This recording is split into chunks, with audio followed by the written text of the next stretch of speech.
안녕하십니까. 사당동의 홍사 김법사입니다. 예, 법사님, 예. 이 사당동에서 그래도 나름 용하다고 이제 유명하시잖아요. 궁금한 게 하나 있는데 요즘 뉴스 보시면 국제 정세가 지금 아주 난리예요. 뭐 이제 우리나라 국민들이 가장 걱정하는 건 우리나라잖아요. 법사님께서 이제 최근에 느끼셨던 기운이나 뭐 그런 걸로 봤을 때 2026년 3분기 좀 어떻게 넘어갈지 좀 한번 보신 게 있으실까요? 그래요. 제가 한 음력 6월 정도부터는 좀 나아질 거 생각을 했었거든요. 근데 생각지도 않게 지금 전쟁이 또 났잖아요. 그렇죠. 우리가 내부적인 운과 외부적인 운이 있어요. 운이라는 거는. 내부적인 운은 우리나라 자체의 운이 활동되는 건데 외부적인 운은 국제적인 거예요. 좀 온기가 이게 좀 서로 다르게 이렇게 흐르는 그렇죠. 거죠. 내 운이 암만 좋아도 외부적인 운이 나쁘면 좋아질 수가 없어요. 내 운도 자체가.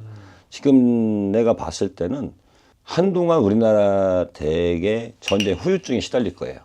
물가라는 게 한번 올라가면 내려오지 않아요. 맞아요. 팍 올렸다가 내려오는 거 아주 미세하게. 그러면은 물가가 상승이 되면은 서민들은 피부에 닿는 게 조금씩 커져요. 더 힘들어지면 왜 움츠린단 말이야? 지갑을 닫아. 너무 비싸니까. 그러면 도미노예요.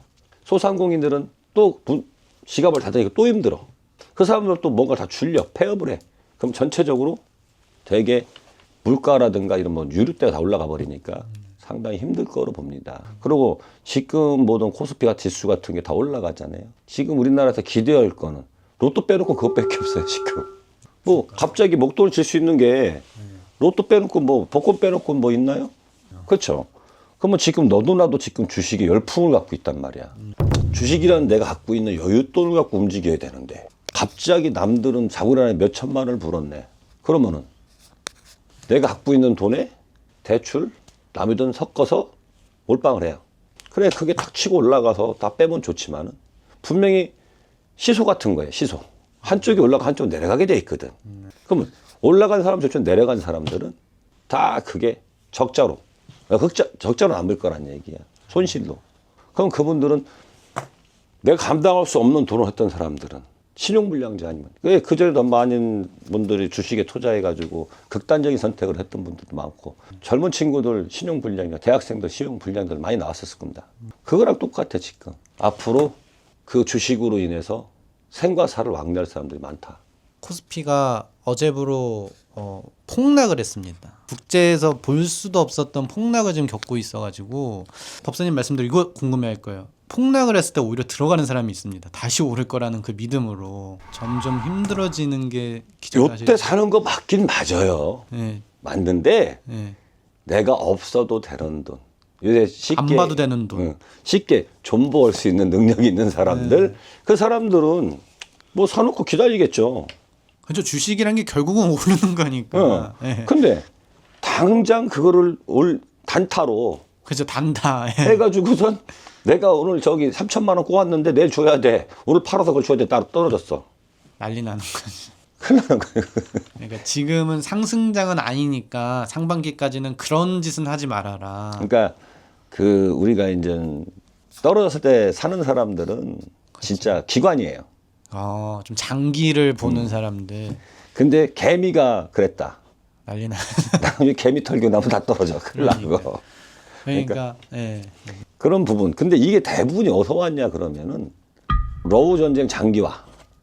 전쟁이. 그렇죠. 그 다음에 지금 이란에 또 다른 전쟁이 또 일어날 기미. 근데 이 전쟁이 끝나는 게 지금 이 전쟁이 이란이란 자체가 민족성이 상당히 보복성이 강하고 독한 민족입니다. 네, 종교 국가기도 하고. 네. 네. 철저한 국가예요. 그러면 잘못하면은 뭐 미국에서는 금방 끝날 거로 봤을 수도 있어요. 근데 잘못하면 장기화되면은 진짜 우리나라 같이 자원이 없는 나라들은 너무 힘들어집니다. 이게 상반기뿐만 아니에요. 잘못 후반기까지 갈 수 있어요. 그게 전쟁 후유증이죠. 모든 물자를 갖다가 쏟아 부었어. 그러면 강대국에서는 돈이 없어? 뭐 어떻게 하겠어요? 내가 전부터 배고픈 돼지 먹을 줄로라. 우방국도 힘없는 우방국들이 또 죽어 넘어가는 거지. 그러면 일단은 뭐 후반기도 힘들 수 있지만 일단 상반기는 최대한 버텨야 된다. 제가 항상 그런 얘기를 해요. 버텨라. 왜? 차에다 놓고 모래를 흔들어 놓으면 가는 건 다 빠지고 굵은 것만 남는다. 그럼 버틴 자만이 이겨낸다는 거야. 살아남는다는 거야. 그럼 밑에 빠진 사람은 어떻게 해야 되느냐? 죽으라는 소리를 할 수 없잖아요. 그 사람들 일상으로 돌아가야 된다는 얘기. 지금 모든 3D 업종이라든가 힘든 뒤에는 우리나라 사람이 없어요. 외국 사람이 반장을 하고 팀장을 해. 우리나라에 그만큼 않는다는 거야. 그럼 그런 사람들이 그런 걸 빨리 캐치해서 거쪽 가서 내 일자리 찾고 가야 되고 그러는데 그거 안 해요. 교육률이 높아지니까 내가 그걸 어떻게 해. 그러니까 지금 버틸 때는 버티고 나머지 밑에 빠진 모래들은 빨리 정신 차리고 내 갈 자리 찾아 들어가라는 얘기입니다. 알겠습니다.